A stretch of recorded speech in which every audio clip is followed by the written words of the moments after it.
Hey, Vince McMahon, it's time for this week's Stick to Wrestling podcast. Oh, no, give me a break. Oh, brother.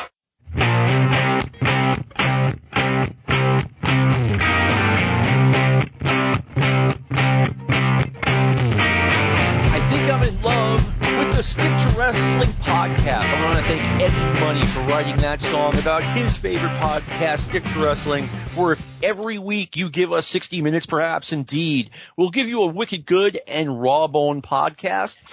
Before we get rolling, I want to invite everyone to join our Facebook group. A lot of fun wrestling talk there, results, pictures, whatever. It's a good time. We even talk about college football and baseball sometimes. Who knows?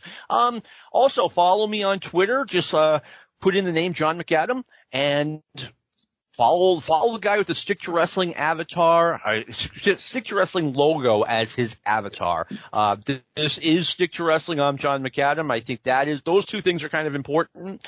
One last thing, if you want to donate to the Stick to Wrestling podcast, it is ad-free. It is completely free. PayPal to Pro Wrestling Archives, that's all one word, at gmail.com. All I get out of this is donations and the satisfaction of entertaining all of you every single week. And with that, I want to bring on a popular returning guest, Brandown Hefner. Brandon and I are going to be talking Georgia Championship Wrestling, which was now World Championship Wrestling, from 40 years ago, the fall of 1982. Brandon, thanks for coming back. Yeah, I appreciate you having me back, man. I always enjoy it and have a good time.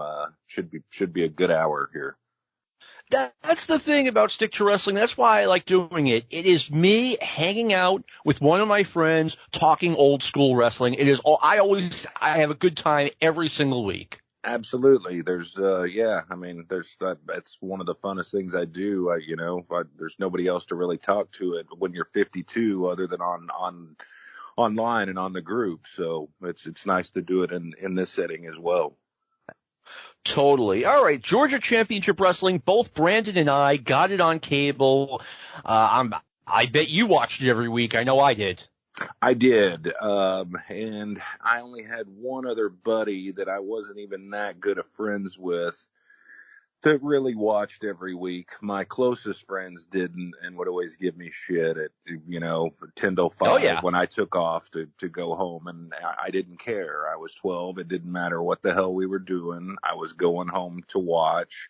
You're going to watch the fake crap, and I didn't care. I never missed. Like I said, it didn't matter what we were doing. I was there every week unless we were out of town or something really strange was going on. I didn't miss. So I'm going to raise the stakes, okay? It wasn't just my friends who were giving me crap about not leaving the house until 8:05 every single Saturday night. It was my girlfriends, okay? That's number one. Number two, the only time I ever missed Georgia Championship Wrestling was when I was in Boston for the WWF shows. I mean, that was the one exception I made every 4 or 5 weeks. And I had one of my friends from school take notes on what happened on Georgia Championship Wrestling so I could keep up. I mean, it was... At least you had somebody to do that. So if I missed it, I just missed it. What's weird, we didn't get our first VCR until, I guess, 83 or so. And for some reason, maybe it was the cost of tapes and my dad was cheap, but I just didn't tape stuff back then, and I kick myself all the time for it now. I've told the story before. My first VCR was, I want to say, July 1985.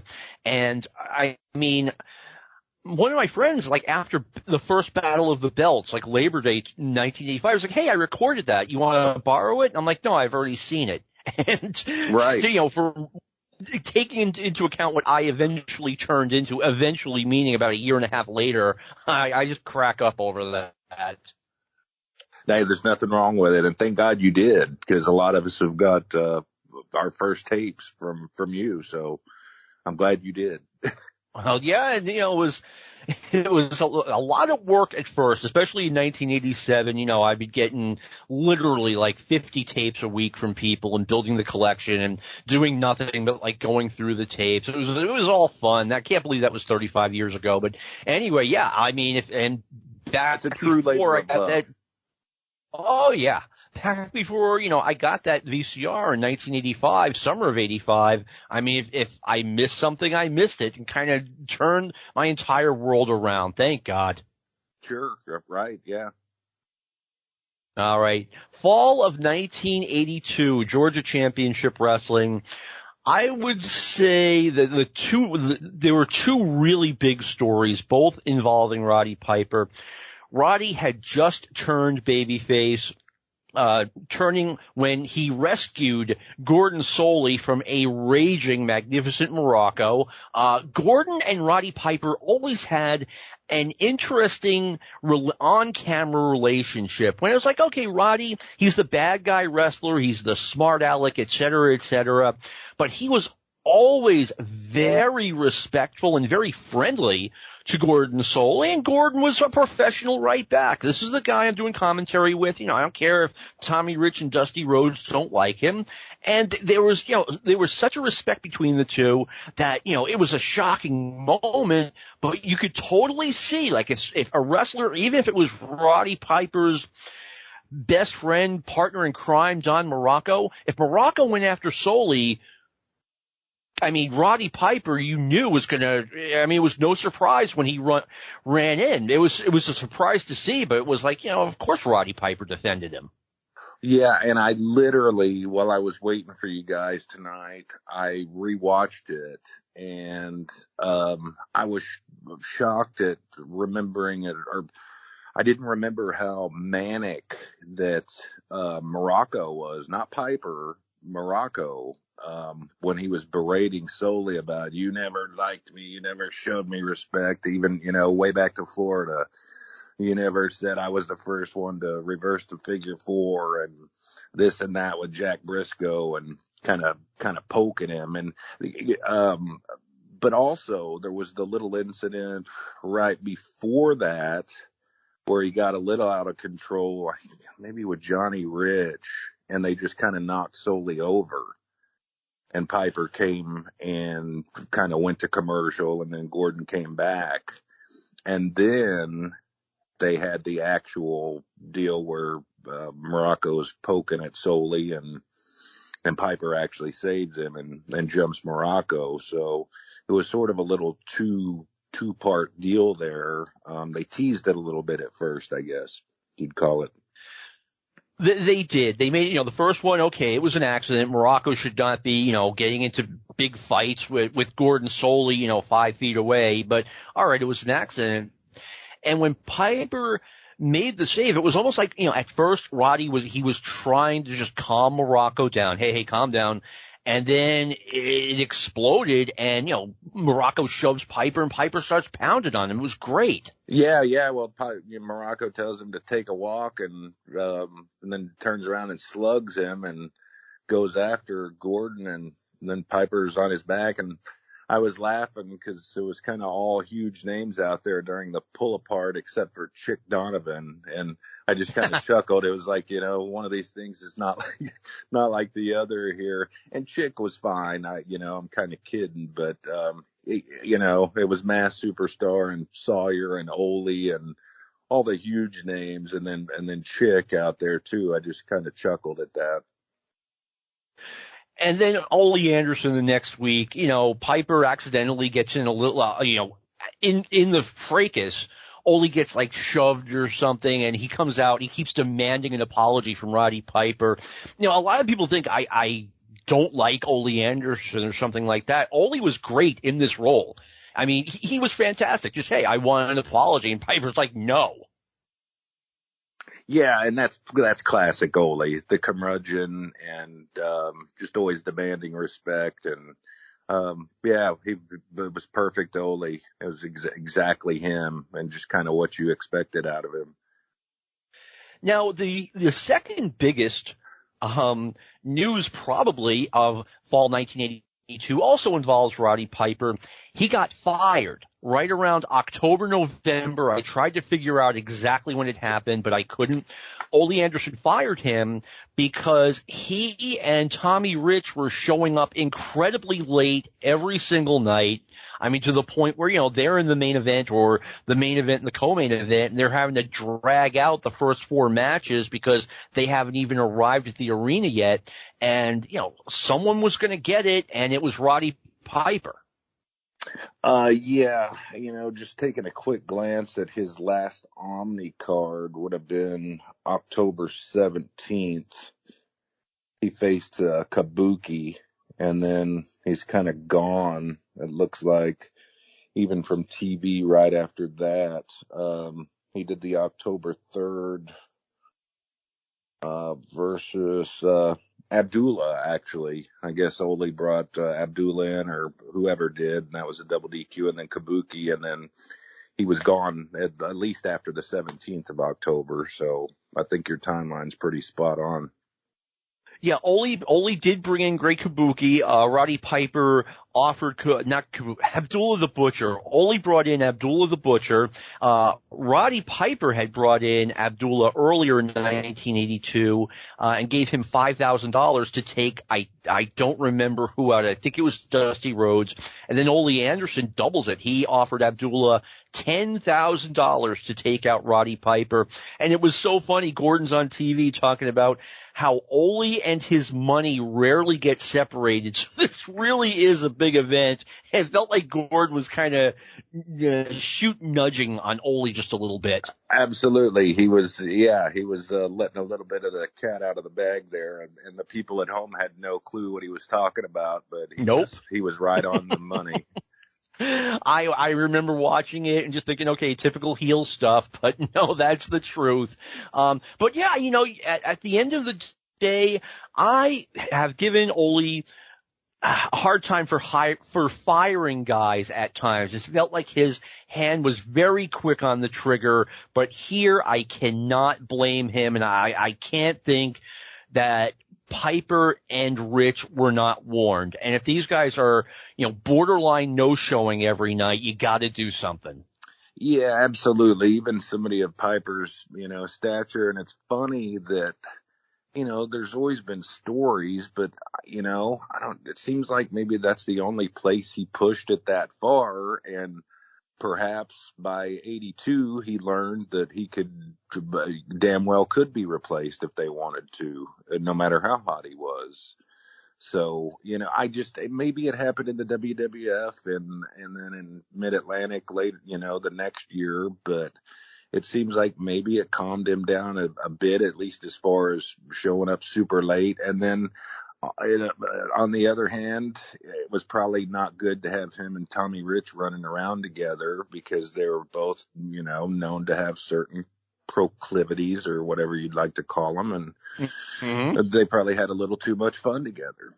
So, yeah, it sounded like it straightened, I don't want to use the word sobered up, but it definitely straightened both of them out. I mean, Roddy, as far as I know, never had any problems in it when he just was exclusively wrestling at Mid-Atlantic after that, and Tommy Rich got his act together. So, I mean, you know, Ole did what he had to do. Yes, and, you know, and I would think if, you know, maybe Piper would have came back around, and because, you know, they talk, because Ole was sort of back and forth, that at some point he was, you know, almost like Vince, you could think it was over, the bridge was burned, and if a guy could make some money after a little bit of time, they were going to bring him back at some point. Yeah, I mean, it's funny. As far as I know, there are only 2 people who really permanently burned their bridge with Vince McMahon. One is Kevin Kelly, a.k.a. Nails, and the other one is Ole Anderson.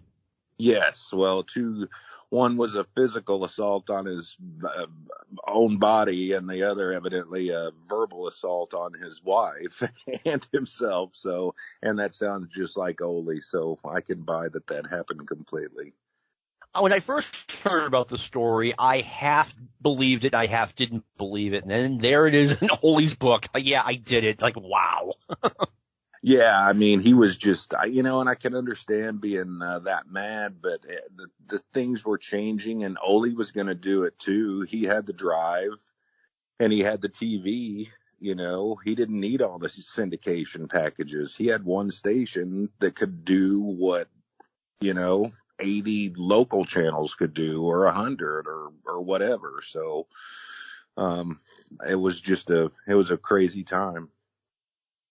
Absolutely. Now think about two of the best talkers, not just in 1982, but in pro wrestling history. We're talking about Roddy Piper and Jerry Lawler.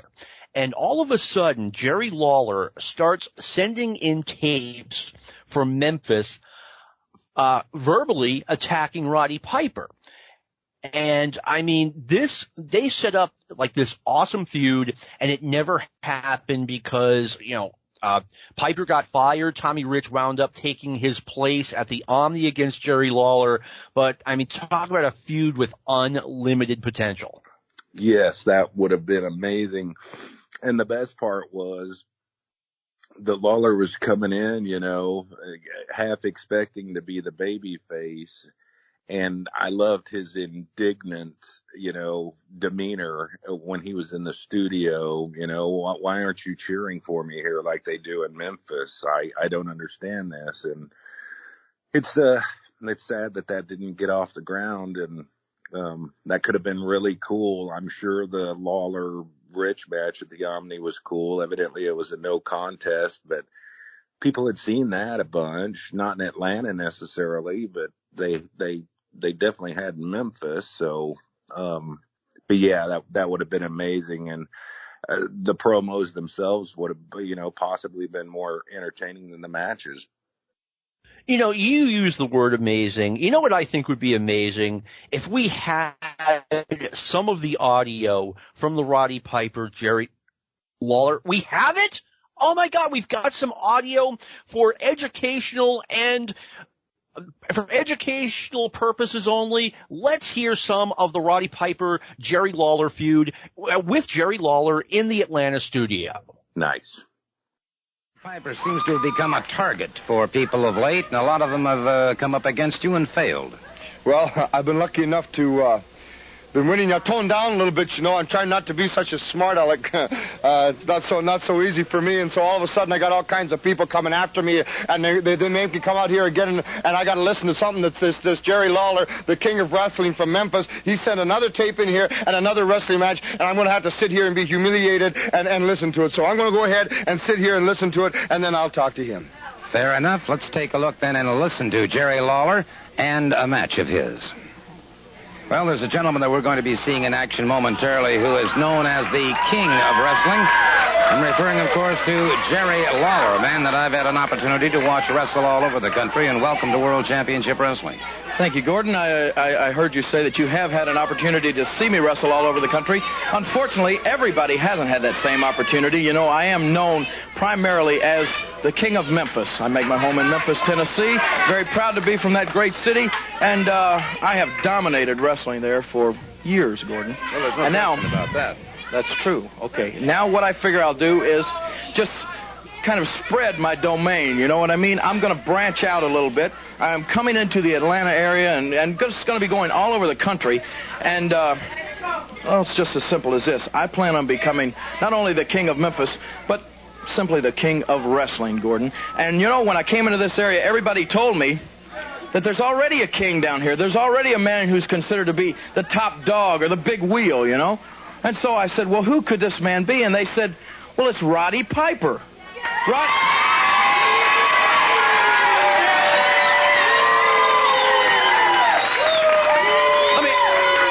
Let me ask these people something. When you people go to a movie, do you talk back to the screen? Listen, when I'm up here, just sit there and shut up and let me do the talking, okay? Is that all right? Can you get that message across to these people, Gordon? I think you've done it quite adequately. Okay.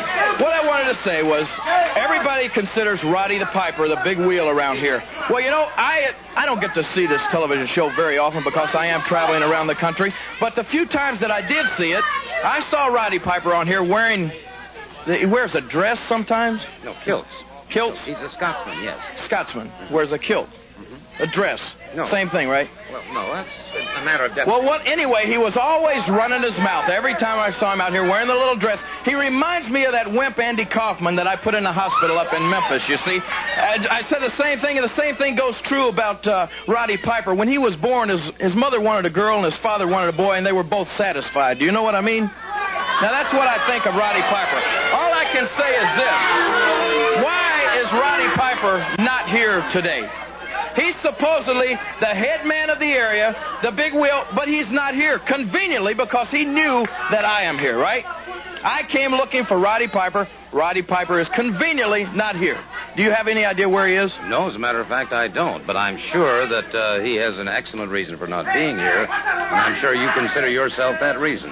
Well, that is exactly right. You followed the example of your head and came right to the point there, didn't you, Gordon? That is exactly right. I am here, so Roddy Piper conveniently is absent today. You know, he's probably wandering around the country, lost somewhere. You people don't realize what kind of guy Roddy Piper is. The only time he knows for sure where he's going is when he takes X-Lax. Do you know what I'm talking about? That's the kind of guy Roddy Piper is. I'm going to be back here every week until that man shows his face, and I'm going to show him who the new king is around here. You know what I'm talking about? Thank you very much, Jerry Lawler. People can say what they want, but he is an outstanding competitor. Yeah, well, thank you very much. He comes out here and he says that he came here because he heard I was king. Well, I ain't never been king of nothing. I've been a peasant all my life, and I don't want to be a king. I'm one of them guys that have been looking for the foreman just to knock him out. I'm one of them guys that have been looking for his boss just to come here and say, just to knock him out. So maybe this is my chance to knock a king out. You see, he comes down here, and he says all kinds of stuff, and then I see him take his robe off, and I take a look at him, and it looks like he's had 6 litters of kangaroos. Do you see the pectoral muscles in the sky? Are you ripping me, man? You're going to come down in here and do what? You're going to come down here and talk about Roddy Piper, and I'm supposed to sit here and be a good boy and don't do nothing. Well, you're going to find out something, Lawler. You're going to find out why people do not like to fight Roddy Piper, because I do not hit a man when he's down. I kick him. It's easier. Wow, as I've said before, and I'll say it once again, if you have any trouble understanding where Roddy Piper's coming from, there's something wrong with you. Once again, for review purposes only, we are using that little bit of audio from Georgia Championship Wrestling. Brandon, I absolutely love it. First, Piper. Piper is the ultimate example of an old saying in wrestling: the better you are as a heel, the better you're going to be as a babyface.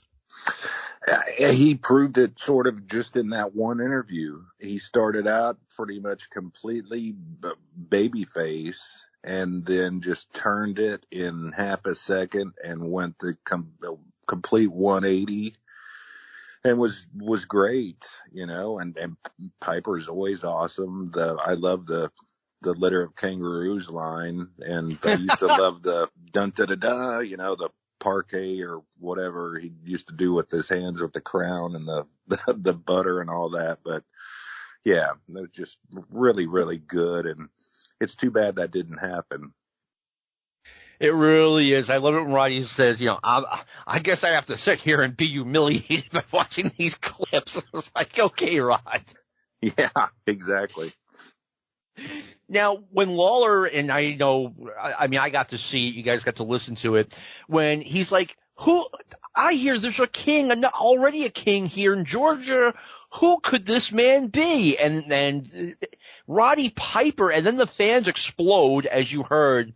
And Lawler, just the master psychology, his face drops like he's actually disappointed that the fans are cheering for Roddy Piper. It was great. Yeah, that was that moment where, he just turned it and was really a master at both. He'd done it so much in Memphis that both sides, and he knew what he was doing on the microphone. That's for sure.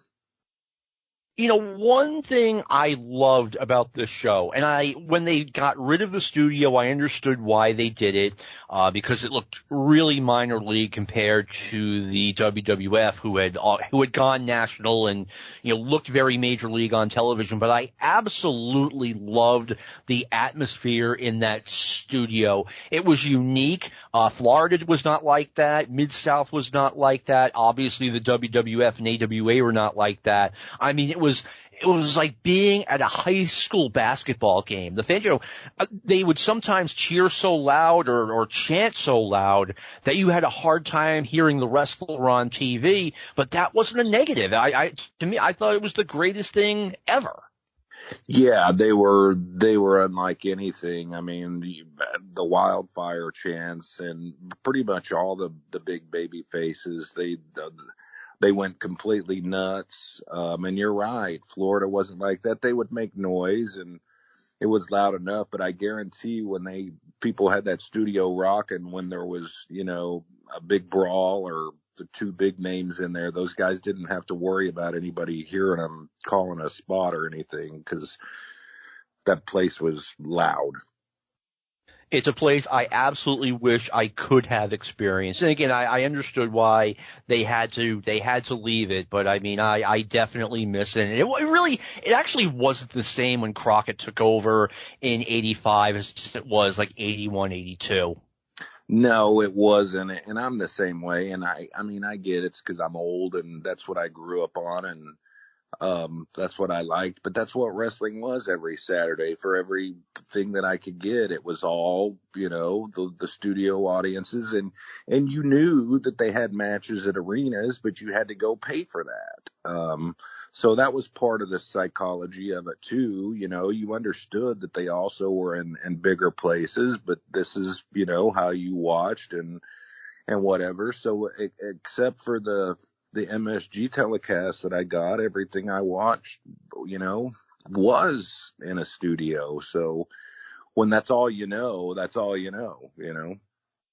Oh, absolutely. It's all the world you grew up in, and I think even the younger listeners someday are going to understand that. Pro Wrestling Illustrated was always put in a tough spot when a wrestler was a babyface in one promotion and a heel in another, which is exactly what Jerry Lawler was doing here. And of course, they had to make up a crazy story about how Roddy Piper put on a coonskin cap on television, which Jerry Lawler took offense to due to his, you know, Southern heritage or whatever. And that explains why Jerry Lawler wanted to go to Atlanta and go after Roddy Piper.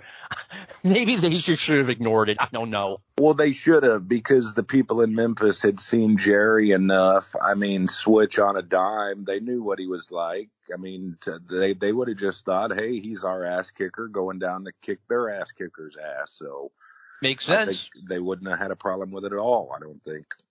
No, I mean, we're getting 11 years ahead, but I mean, they masterfully explained why Jerry Lawler was a heel in the WWF, but a good guy in Memphis. And, you know, I think that's what PWI should have tried. Absolutely. Yes. All right. The Tommy Rich versus Buzz Sawyer feud kind of started, the rivalry kind of started in 1981, but that was Georgia. I mean, pretty much all of the baby faces were feuding with all of the heels. But at this point, they are really going at it.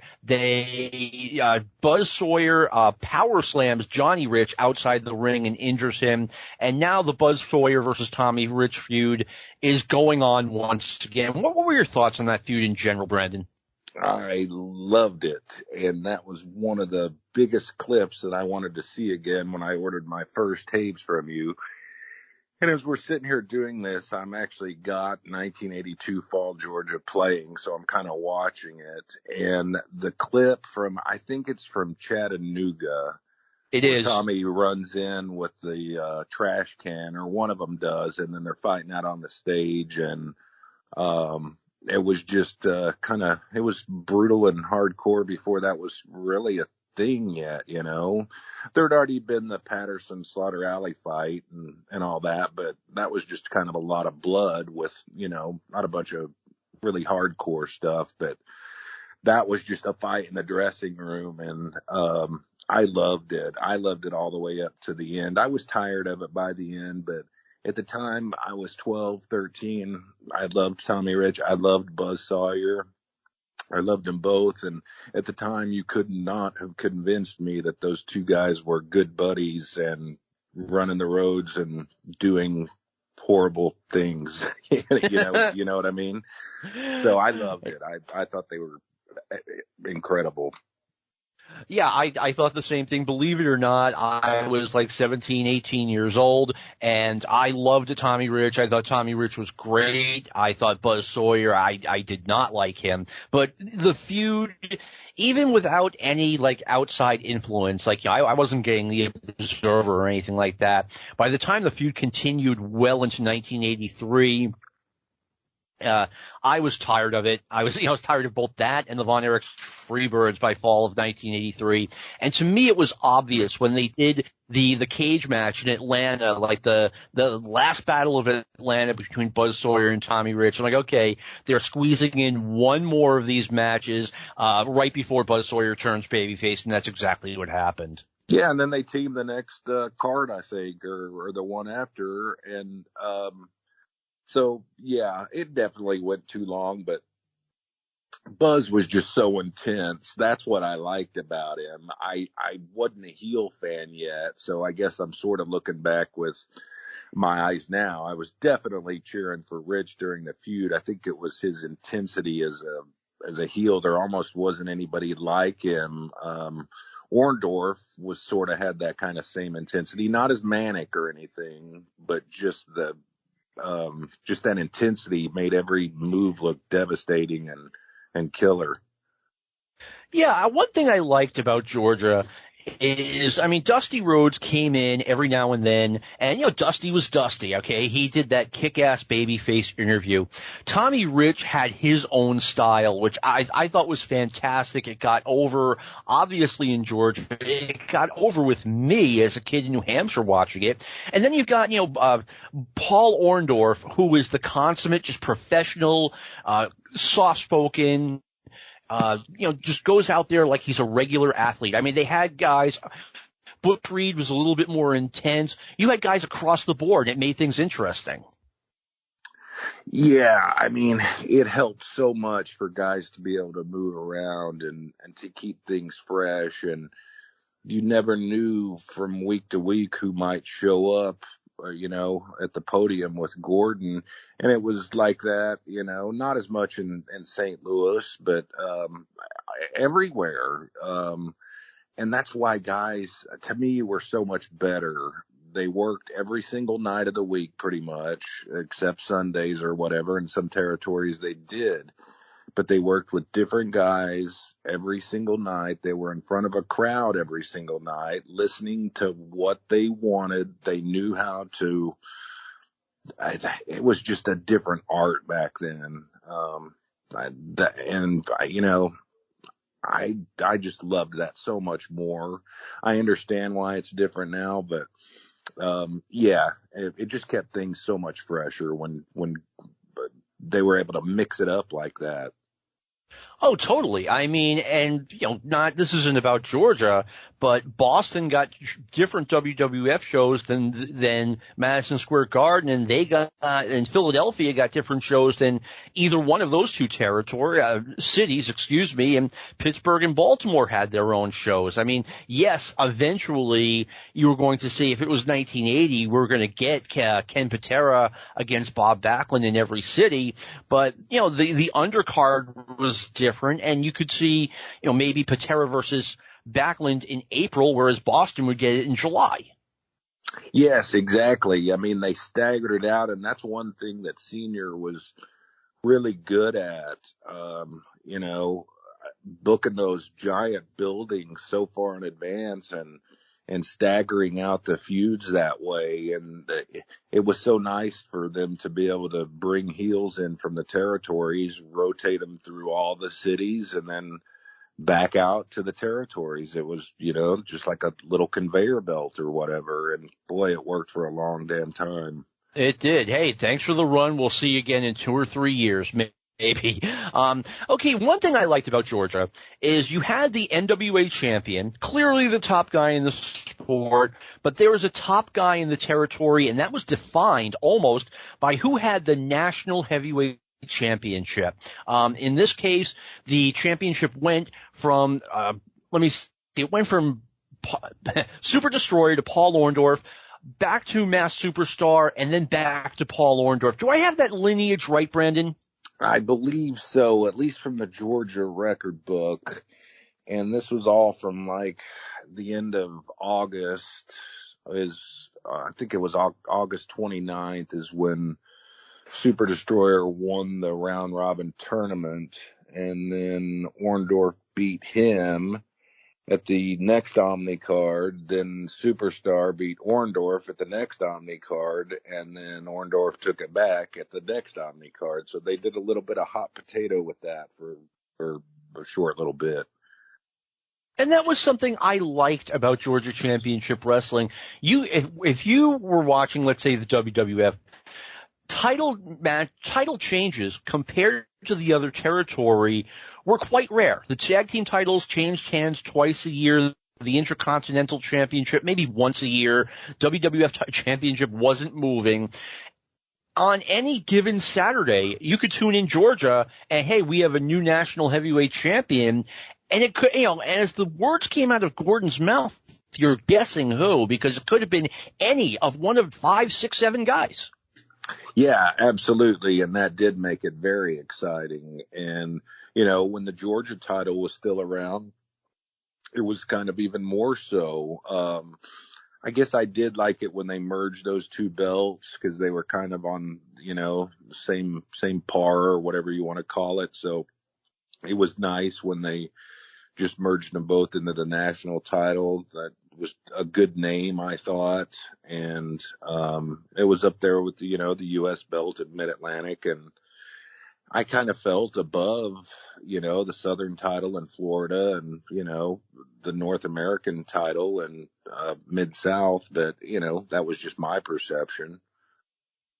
Oh, sure. You know what? I actually thought the North American Championship was a little bit above because that was as high as you were getting in Mid-South for a long, long time. The NWA champion didn't come there. So the NWA champion was King of Georgia, whereas the North American champion was King of Mid-South. But that's just the way I looked at it. Well, that's actually true now that I think about it because, before 85 or whatever, Watts didn't use Flair and Race was rarely in. As far as I remember, could have been a couple little things here and there, but no, I think you're right. Yeah, but I mean, it was a great program, and I was actually very happy to see Paul Orndorff. When he first got to Georgia, he immediately won the National Heavyweight Championship, lost it, and then he gets it back, and he's really establishing himself as one of the top guys in the sport. He's the number one guy on the number one show. Yeah, and, he kind of got lucky, because evidently, it was back in 77, but, Eddie Graham sort of started him out and was kind of ready to let him go and sent him up to Jerry Jarrett and said, can you do something with this kid? And Jarrett put the title on him, Southern Belt, and figured, well, let's see if he'll sink or he'll swim. And he swam, and that really helped him. And by this time in 82, he was just so intense and just a kick-ass babyface. One of my favorite ones at the time. His intensity, the kicks, and his sharpness and everything was real crisp, and he wasn't sloppy at all. And I loved the guy, and he was even better as a heel, I thought. I just remember the first time I had ever heard the name Paul Orndorff. I was like 13 years old. I'd been following wrestling through the magazines for about 3 years. And I am in New York on my way home from a Christmas trip. So it's like right before New Year's. And there's an edition of the Wrestler magazine on sale. So I grab it and I look, and the new NWA Tag Team Champions are Jimmy Snuka, who I'd heard of, and Paul Orndorff, who I had never heard of. And I mean, it was just a big break for him, and obviously he went on to have a great career. Yeah, and that would have been right after he left Memphis, because that was 77, 78, right at the end of that time, I think, after he left Memphis. And I wasn't getting Memphis in 77, so, that was all knowledge that I'd gained later as far as Jarrett helping him out and putting the title on him. But I learned about him from the magazines as well. So my story's pretty much just like yours. I think that would have been one of the first times I'd heard of him as well. Yeah, it was, the magazine was probably printed or created right around the beginning of fall 1978. Back in the day, the magazines ran behind. There was nothing you could do. One great feud they had in Georgia that had kind of fizzled out by fall of 1982. In the summer, they had kind of a triangular feud between the Samoans, Ole Anderson and Stan Hansen, and the Freebirds, Michael Hayes and Terry Gordy. Michael Hayes, I think by the end of September, was gone. Terry Gordy stayed behind, and he was teaming with Tito Santana, which made no sense. Ole Anderson had turned on Stan Hansen. Stan Hansen is now a babyface. The Samoans emerge as the winners of that feud, maybe by default, but they are the national tag team champions the entire fall of 1982, managed by Sonny King. I feel like I'm the only person who liked Sonny King as a manager in this role, but I liked him. And I mean, just right now in this territory, the Samoans are a dominant tag team. Just like they were in the WWF. It was weird kind of going back and seeing them in some clips from, I guess it was when Mulligan Murdoch had the dying Amarillo, and they brought Abdullah in to kind of slaughter Sika. And that's one of the few clips that is out there. And it's just weird seeing them get thrown around, because you never saw that. But they were the Islanders then. But yes, they were great in Georgia. Of course, I'd known about them from the WWF, and they were unbeatable monsters. And you were, I think, right about Hayes. I think he left right after that when they lost to the Samoans. I think he was gone as of like the end of August 82, actually. Because the very next week on TV, he's not there. Gordy's still there. And like you said, did some stuff with Santana and maybe a couple other, partners. But I guess that's when Hayes went to Dallas, because he did go first, didn't he? And he was there by himself before Gordy came in, wasn't he? He was there. And according to Hayes, when he went to Dallas, and he wasn't planning on being there for long, but he saw the potential. He saw Ric Flair wrestle Kerry Von Erich. I think this was August 82, and he just saw potential in the territory, which, at the time was a mid-major. But by the time, this is 82, by the time middle of 83 comes along, it's no longer a mid-major. The Von Erichs and the Freebirds are on the covers of magazines, etc. But according to Hayes, he called up Terry Gordy. He's like, "Hey, you got to get out here. It's about to happen out here." Yeah, and it's funny because tons of guys say, "Oh, we went in and popped that territory." When he says it, that's one of the times that that actually happened. Without a doubt, they came in and popped that place. Now, of course, they had the Von Erichs to work with, so it wasn't just them, but I know we're talking about Georgia, but all they had was kind of older heels there at the time. They had nobody young and dynamic like that to really work with, and we saw what it did. So I think I've mentioned this on the show before, maybe 8 years ago, when WWE Network first came out, and they dropped a whole bunch of world-class championship wrestling episodes from 1982. I was as excited as a person could be. I think they dropped the entire year. And I'm like, okay, I'm going to get to see a year of stuff I have never seen before. And about 6 episodes into it, I tapped out. It was just not very good. The main heels were like the Great Kabuki, who's fine, but he's in a tag team with the Magic Dragon. And then you've got King Kong Bundy and Wild Bill Irwin, 2 guys I like individually, but you can't ride those guys in 1982. No,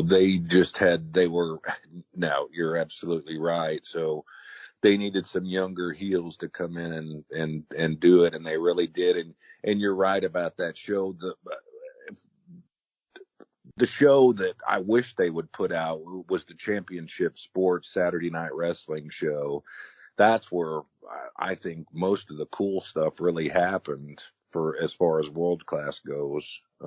I wish a lot of those would come out, and I'm talking the earlier ones. I know there's some of the later ones out there, but I think the early ones were even a little better. They just had longer matches, 2 out of 3 falls, and just for a historical sense, because it was still the same old heels that they had to work with on the syndicated show. But I think a lot more of the angles and stuff happened on that Saturday night show. Oh yeah, I mean, especially again earlier before the Dallas show went into syndication. That's when they started paying more attention to that show. But the Fort Worth show got a lot more love before that, like 1982 and before. Back in Georgia, we have Ivan Koloff, who has returned from a long run in the Mid-Atlantic area where he was kind of a mid-card guy, to be honest with you, feuding with Jimmy Valiant. And now he's back in Georgia, and fall of 1982, it is the beginning of a big push for him. Yeah, and this is sort of a sad period for him, because I always loved him, and I know he did much better even a few years later. But at the time, I was shocked at how much weight he had dropped, because I wasn't seeing him every week. And that was a little odd to me. But then once he got teamed up with the Iron Sheik and they had the feud with Dusty and Murdoch and all that, I guess that would have been a little later, 83. But he was always a workhorse. He's great in the ring. And when I was watching the thing earlier with Piper and Murdoch, it might have been one of his first matches. He came in and faced Pritchard, and I was surprised at how good the match was. But yeah, Ivan's always been great. I don't think anybody has a bad word to say about him, wrestling wise, wrestler wise. I remember he was back in the WWF spring 1983, and I had wrestling on. One of my dad's friends was over, and he couldn't believe how much Ivan Koloff shrunk. Ivan went from this 290-pound, or at least billed as such, Russian monster, and then he just got way smaller, but he was an excellent worker into his 40s.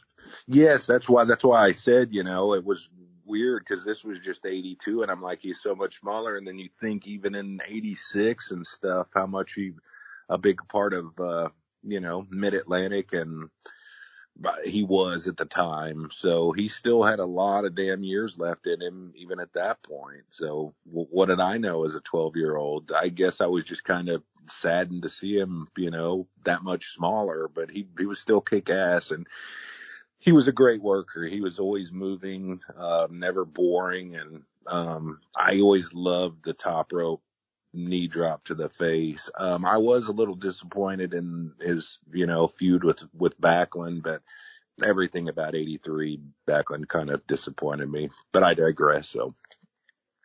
Well, I'll tell you, I've mentioned this on Stick Wrestling before. The Ivan Koloff versus Bob Backlund match at the Boston Garden, when that match was done, I was like, wow, that's the greatest match I have ever seen live. And I saw Backlund versus Orton. I saw Patterson versus Slaughter in the alley fight. So I can at least tell you that the matches were good. There is a match on Peacock on the WWE part of it for Madison Square Garden, Bob Backlund versus Ivan Koloff, which was recently released. Yes, and it wasn't. Go ahead. I'm sorry, I cut you off. No, it's okay. It wasn't as good as the match I remembered from Boston, but it was a good match. Yes, and they did everything kind of that they did in the 78 match. I guess my disappointment was more in the fact that he was just a one and a done. I wish they would have done a blood stoppage or something, but and, built him up and not been such a scientific match because, Koloff could do that, but he was sort of he was a Russian badass. He was supposed to be a real heel. So, but, he was getting up in age and I know Bob liked him, and yes, I've seen that match and it was fine. I guess I'm just thinking about 78 Koloff. Yeah, and Koloff, when I first started watching in 76, he was a monster. He was shorter than Superstar Billy Graham, and he was not as cut up as Superstar Billy Graham, but proportionately, he was as big as Superstar Billy Graham, and Superstar Billy Graham was big. He was gigantic, yes, and he didn't look, small standing next to him at all. They were a great team at the time, actually. They were, over as a super team, two of the elite heels in the sport. Iron Sheik is in Georgia here, coming in from Mid-Atlantic. He changed his gear. He was no longer wearing traditional trunks and the Iranian boots with the point on them. He has now got this bizarre, it's the look that we're all used to now because he kept it throughout his, 80s WWF run, but like these bizarre pants with the word Iran running down the sides of both legs. But, you gotta give it to Sheik. He was older even at this point, but man, he could wrestle. Yes, we all know his credentials and how good he was and how much, Backlund and some of the guys that were real wrestlers and had real college credentials and beyond, how much they respected him. And, it's kind of a shame, what the drugs did to him and all, but that's one guy that you wouldn't want to mess with. And he was, I never bought him really, I guess, in 79 yet when he was in the WWF because they couldn't really, we never got to see the Backlund match till much later. And, maybe it was because the Iran thing, they couldn't play him up as much because they, still feared riots and stuff at the time. But I just didn't get how good he was yet. And then, it was later, I guess in early 83 when he teamed with Koloff and they did the double bull rope chain match with Rhodes and Murdoch. And that, that's just good stuff as far as I'm concerned. That might have been the last great feud of Georgia Championship Wrestling when they had Ivan Koloff and Iron Sheik against Dusty Rhodes and Dick Murdoch. I can't think of another feud that they had that was as good or better, and Georgia was gone about a year after that.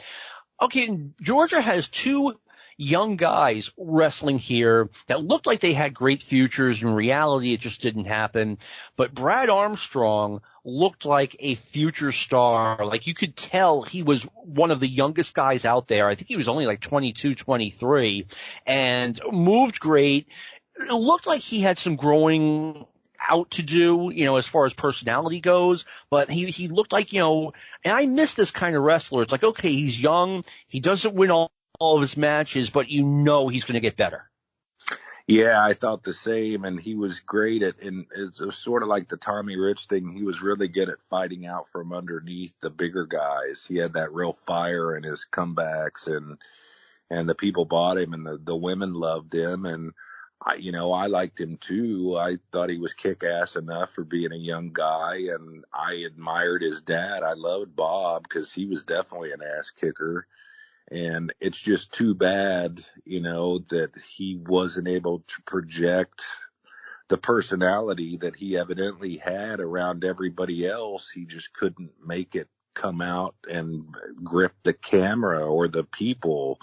Because, I think we've heard a ton of people say if he could have just been the way he was backstage with people, it would have been incredible, I mean, I've heard from too many people that exactly what you just said, that if Brad could have gotten his personality from behind the camera, in front of the camera, he would have gotten over like crazy. I can't believe we're running out of time. I've got so many other guys I want to talk about. The other younger guy was Matt Bourne. I was familiar with Matt through the magazines. I know he had wrestled in Portland. Portland was kind of a springboard territory where you learned your art, and then if you were good enough, you came out and wrestled in a major territory.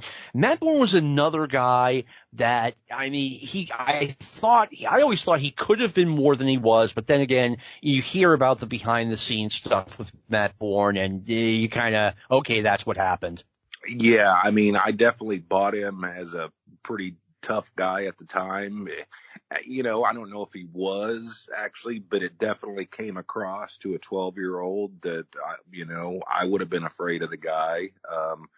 So I bought it at the time and didn't know anything about, you know, his backstage problems and extracurricular stuff. Had no idea that his dad was a major star in Portland and a very kick-ass, you know, guy. So oh, yeah.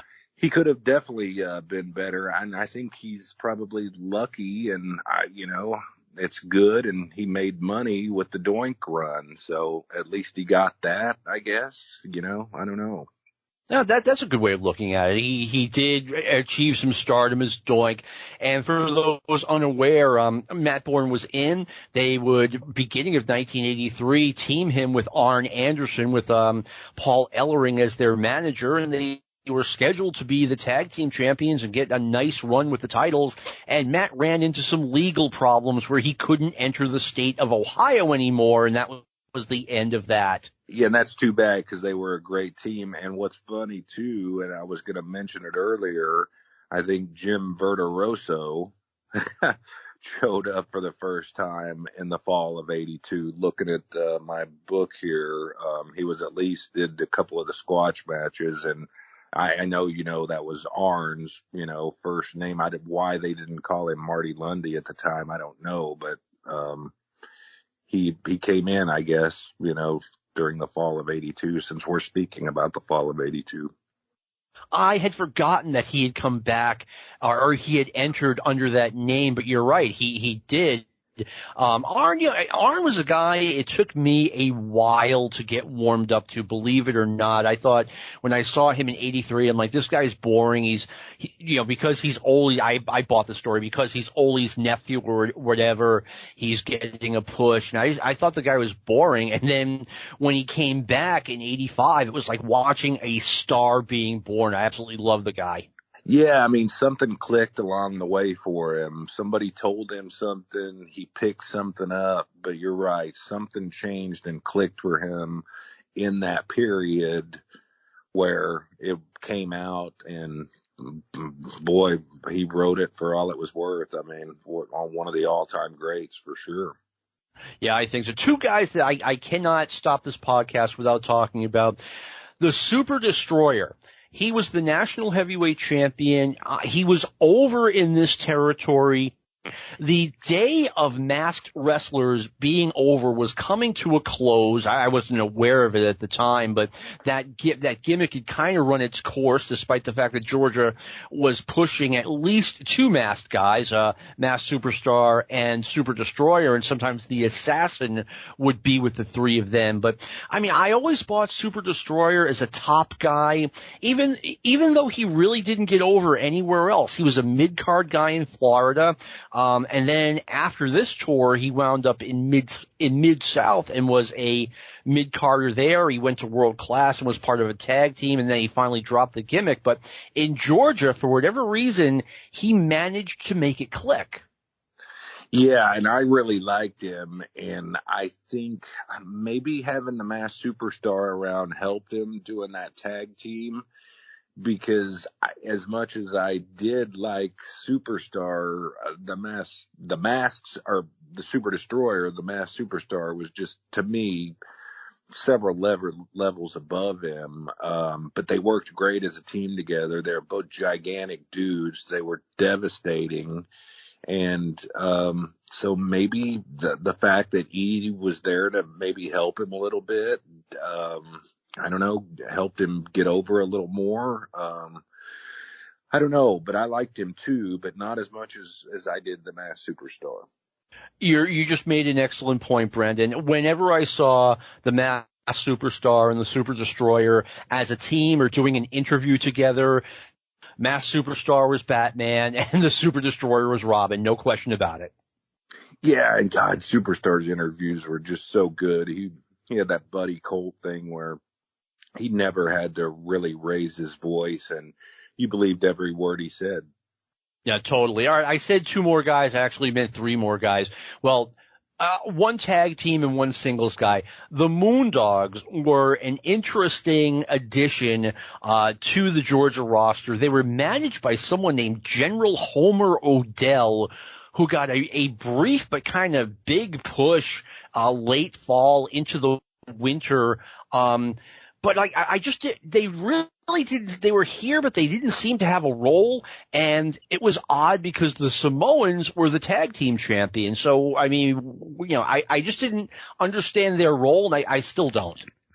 No, and unless they knew the Samoans or thought they were going to be leaving, because they're kind of both sort of savages. And for me, the Moondogs were just not as good once King couldn't get back in the U.S. He was so much bigger, and they were so much more vicious when he was part of the team. Now, I know in Memphis they were, big ass kickers there, but it was because they were just abusing those jobber guys, just brutalizing them. So, but they weren't as effective in Georgia to me. I'm kind of the same way. And I sort of like their WWF run, but like I said, that's when King was still part of it, the ex-Sailor White, and he was just so much bigger and more vicious than, I forget the guy's name that became not Randy Colley, the other guy. I know who you're talking about, Spot. Wasn't big enough, yeah, so. No, I agree with you. And it was, the WWF created these tag teams like the Executioners, Yukon Lumberjacks, Moondogs. And I knew the Samoans were together before their WWF run, but the Moondogs weren't. And it was a rare case where we see this WWF created act going on to another place. Yeah, exactly. And, I'd seen them bloody up Gorilla on the MSG telecast with their bone, and they just seemed kind of like vicious guys. And they kind of lost some of that when, I guess, Sailor White had visa troubles or something and couldn't get back in from Canada. So, but, they were great in Memphis, though. They were, and we're talking 92. They had that crazy Memphis run out of nowhere, which we will discuss someday. I cannot end this podcast without talking about this gentleman. The first Russian I ever saw on TV or through the magazines, and I'm just like, this guy is about as Russian as I am, was his name was just in my head. He teamed with Alexis Smirnoff. Thank you. And I just did not buy this guy as a Russian. And now on television, we have this Korstia Korchenko guy who is the worst Russian character ever to be used on a major promotion. And even in 1982, I looked at this guy and I was like, you've got to be kidding me. I was the same way, and I felt that way even. Didn't he go to Mid-South even a little later and do some stuff? I just never really bought him. He was gigantic, and I knew he could hurt me, at the time and most people, but I didn't buy him as anybody that was going to become big, or I didn't think he would, at least. So yeah, and it's sort of a forgotten name, and it's funny because, Alexis Smirnoff was actually a French-Canadian guy, so. Yeah, you know what? I almost feel bad, talking about Smirnoff and Korchenko in the same sentence, because Smirnoff was a good wrestler. I just didn't buy him as a Russian. Korchenko, I mean, he wasn't just unathletic. He was downright clumsy. He was a big musclehead guy, and you know, I don't like to talk bad about people, but they were just bringing those types of guys in at the time. Almost anybody that had that kind of, you know, build and was big like that. And they were, some of them were obviously mistakes, and he was one of them. Yeah. He was someone, you know, I followed wrestling through the magazines. If you were any kind of a name, I had at least heard of you. I had at least read you in the results of one of Melby's magazines, and, you know, nothing on this guy. But Brandon, we are unfortunately out of time. We actually ran a little bit late, but great show. Thank you for being a great guest. Thanks for coming back. Absolutely, man. Anytime. I always appreciate it. And, it's always a ton of fun. So thanks, John. Well, that's exactly what I want it to be, a ton of fun. I hope everyone enjoyed listening. We're going to do it again next week. I want to thank Brian Last for giving me this podcast, this forum, if you will. I want to thank Lou Kippelman for all the great work he does producing Stick to Wrestling. He works very hard on it every week.